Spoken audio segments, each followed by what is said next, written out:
নারী হলো পর্দার বস্তু। যখন সে বাইরে বের হয়, শয়তান তাকে নিয়ে ফিতনা সৃষ্টি করে।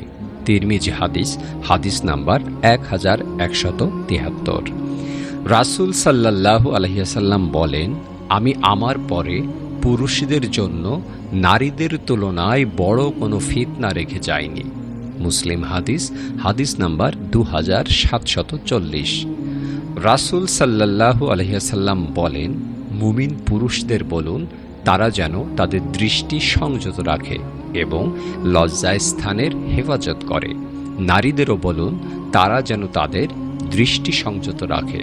সূরা আন-নূর আয়াত নাম্বার 30 থেকে 31। রাসূল সাল্লাল্লাহু আলাইহি ওয়াসাল্লাম বলেন, যে নারী 5 ওয়াক্ত নামাজ আদায় করে, রমজানের রোজা রাখে, স্বামীর আনুগত্য করে এবং ইজ্জত ও পর্দা রক্ষা করে, তাকে বলা হবে, যে দরজা দিয়ে ইচ্ছা জান্নাতে প্রবেশ করো। নারী ঘরের মধ্যে অবস্থান করাই উত্তম। আবু দাউদ, হাদিস নাম্বার 570। পর্দা নারী জাতির শোভা ও সম্মান। নারী যদি নামাজে দাঁড়ায়, সে যেন পুরো শরীর ঢেকে রাখে, একমাত্র মুখ ও হাত ব্যতীত। পুরুষদের যেমন দৃষ্টি সংযত করতে বলা হয়েছে, তেমনি নারীদেরও দৃষ্টি সংযত রাখতে বলা হয়েছে। সূরা নূর আয়াত নাম্বার 31। নারীরা যেন কোমলভাবে কথা না বলে, যাতে যাদের অন্তরের রোগ আছে তারা কুমতলব না করে। সূরা আহজাব আয়াত নাম্বার 32।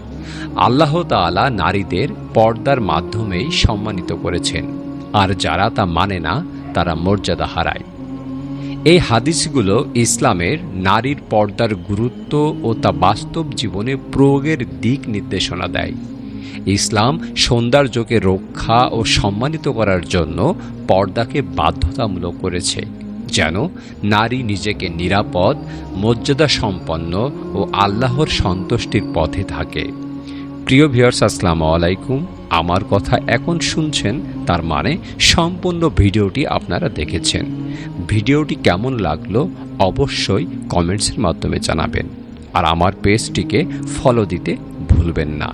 ইউটিউব থেকে দেখে থাকলে অবশ্যই জিএম জলিল চ্যানেলটিকে সাবস্ক্রাইব করবেন। সবাই ভালো থাকবেন, সুস্থ থাকবেন। আল্লাহ তাআলা সবার মঙ্গল করুক। আসসালামু আলাইকুম ওয়া রাহমাতুল্লাহি ওয়া বারাকাতুহু।